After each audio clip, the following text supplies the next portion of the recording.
آن دا safe side پہلے ہی مسلم league نون نے کچھ ایسی لیجسلیشن کر رکھی ہے جو اس چیز کو کافی کنفیوز کرتی ہے، اور اگر کنفیوز نہیں کرتی تو ایٹ لیسٹ یہ انشور ضرور کرتی ہے کہ میاں نواز شریف اگر واپس آ بھی جاتے ہیں، اپنے کاغذات نامزدگی داخل کرا بھی دیتے ہیں، الیکٹورل پروسیس کا حصہ بن بھی جاتے ہیں، تب بھی ان کے سر پہ ایک تلوار ٹنگتی رہے گی۔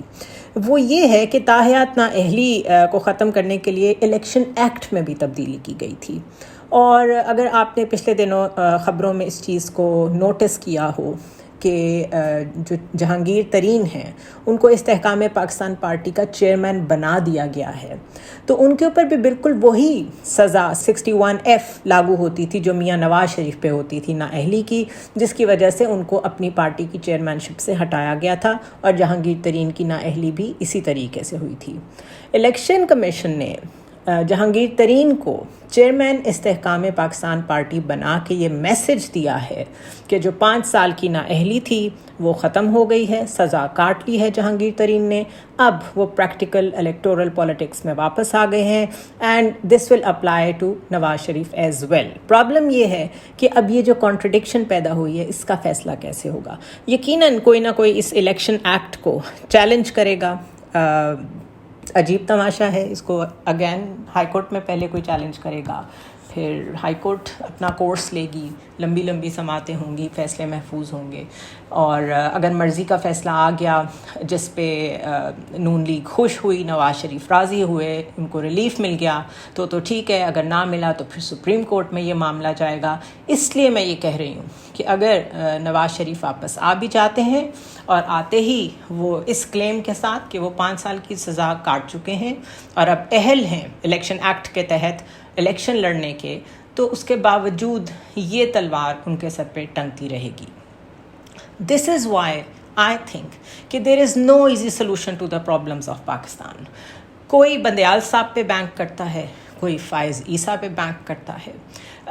جو پی ٹی آئی ہے اس نے بندیال صاحب سے امیدیں باندھی ہوئی تھیں، نون لیگ نے فائز عیسیٰ سے امیدیں باندھی ہوئی تھیں۔ مسئلہ یہ ہے کہ نہ تو کوئی جج آپ کو ریلیف دے سکتا ہے، نہ کوئی ڈیل آپ کو ریلیف دے سکتی ہے۔ جو کچھ بھی ہوگا ان دونوں ذریعوں سے یا کسی اور بیک چینل ڈپلومیسی سے اگر کچھ ہوگا، کوئی ایکسٹرنل فورسز انوالو ہوں گی، یہ کبھی بھی long lasting democratic situation in Pakistan ensure نہیں کر سکے گا۔ اس کو لانگ لاسٹنگ پیس ان پاکستان آپ نہیں کہہ سکیں گے، لانگ لاسٹنگ سٹیبلٹی ان پاکستان آپ نہیں کہہ سکیں گے۔ اس میں ریپل ایفیکٹس آتے رہیں گے، کسی کی گورنمنٹ 4 سال بعد گرے گی، کسی کی 2 سال بعد، بیکاز اگر کانسٹیٹیوشن کے مطابق پاکستان کے مسائل کا واحد حل انتخابات ہیں، لوگوں میں جانا ہے، لوگوں کو ڈیلیور کرنا ہے، گورننس کو بہتر کرنا ہے اور اس کی بیس پہ دوبارہ ووٹ لینا ہے، تو پھر یہ جو اتنے عرصے سے، اتنی دہائیوں سے ڈیلز کے باوجود کوئی ایک پارٹی آج تک سوائے ایک دفعہ کہ اپنا ٹینیور نہیں مکمل کر سکی، and in the case of prime ministers تو ایک بھی پرائم منسٹر اپنا ٹینیور پورا نہیں کر سکا، یہ اس کی واضح نشانی ہے کہ یہ بینک کرنا عدالتوں کے اوپر، بینچز کے اوپر، ججز کے اوپر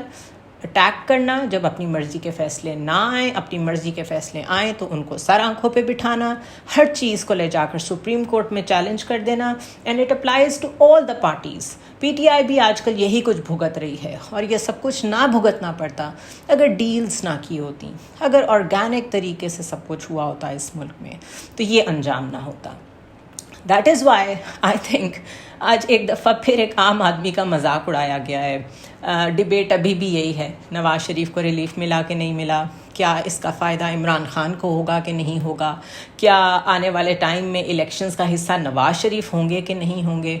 Who cares about the people? Who is talking about the fundamental rights? کون سے جج ہیں جنہوں نے اس پوری ہیئرنگ میں یہ کہا ہو کہ لپیٹیں اس فضول بحث کو اور اصل مسئلے پہ آئیں، الیکشن کی ڈیٹ دیں؟ کسی نے نہیں کہا۔ تو بہت اچھا کیا فائز عیسیٰ صاحب کی جو میڈیا سیوی ہونے کی خواہش تھی،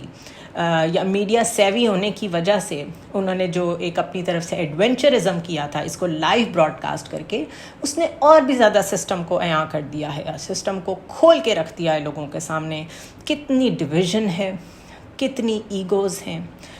کتنے شیلو آرگیومنٹس ہیں وکلا کے پاس، اسپیشلی جو سرکاری پروسیکیوشن ہوتی ہے اس کے پاس، کہاں پہ آپ بات چیت کر رہے ہیں لوگوں کی، اصل میں بینیفیشری 1 یا 2 لوگ ہیں. تو یہ سارا سرکس عیاں ہوا ہے، اور جو سمجھ رہے ہیں اس بات کو، ان کو اب یہ بات مزید سمجھ آ رہی ہوگی کہ ہم یہاں تک کیسے پہنچے ہیں.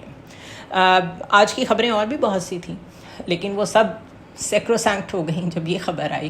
تو میں نے بہتر سمجھا کہ صرف اسی پہ بات کی جائے. آج صدر صاحب نے بھی کہا کہ سارے لوگ بیٹھ کے بات کریں.